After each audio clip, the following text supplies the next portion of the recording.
जो है मनाने में लगी है, क्या ऐसा तो नहीं है? देखिए, ऐसा नहीं है। 2014 से हम आए हैं, 2014 से कंटिन्यूसली डायरेक्ट टैक्स को कम करते आए हैं। और ये आप 2024 में ही जीएसटी को कम नहीं किया, जब इसके पहले 2016-17 लागू होने से पहले इनडायरेक्ट टैक्स लगभग 28 से 30% था, हम सब लोग देते थे। कई लोगों को ये लगता है कि जो टैक्स है वो केवल कुछ ही लोग देते हैं, जीएसटी सभी लोग देते हैं इनडायरेक्ट टैक्स, और उसका एवरेज जो बर्डन पड़ता था आम जनता पे वो 28 से 30% था।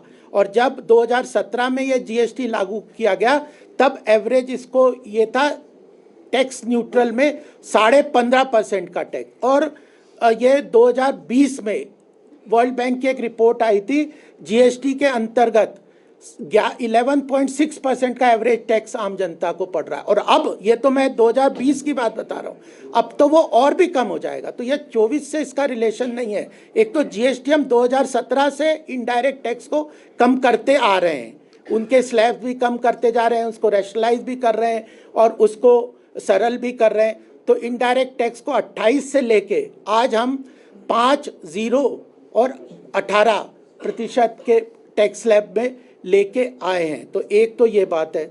और डायरेक्ट टैक्स की भी बात ये है कि जो 12 लाख का प्रधानमंत्री जी ने कल अपने भाषण में भी कहा, उसके पहले पिछले साल वो 9 लाख का था, उसके पहले 7.5 लाख था। जब हम 2014 में आए थे, जो टैक्स एग्जम्पशन की जीरो नील टैक्स की स्लैब थी वो 2.5 लाख रुपए थी साल की, 2.5 लाख से बढ़ाते हुए 12 लाख लाए। तो ये कंटिन्यूसली है, ये ऐसा नहीं है कि 24 के बाद किया। और साथ में हमारी अर्थव्यवस्था भी तेजी से गति से बढ़ रही है। आज विश्व की सबसे तेज गति से बढ़ती हुई अर्थव्यवस्था हो रही है। एम्प्लॉयमेंट जनरेशन है, इंडस्ट्री को एमएसएमई को सहायता किया जा रहा है, मैन्युफैक्चरिंग को सहायता किया जा रहा है, इंफ्रास्ट्रक्चर को डेवलप किया जा रहा है। जन कल्याणकारी योजनाओं के अंतर्गत ही 44 लाख करोड़ का सरकार ने डायरेक्ट बेनिफिट ट्रांसफर के रूप में दिया है।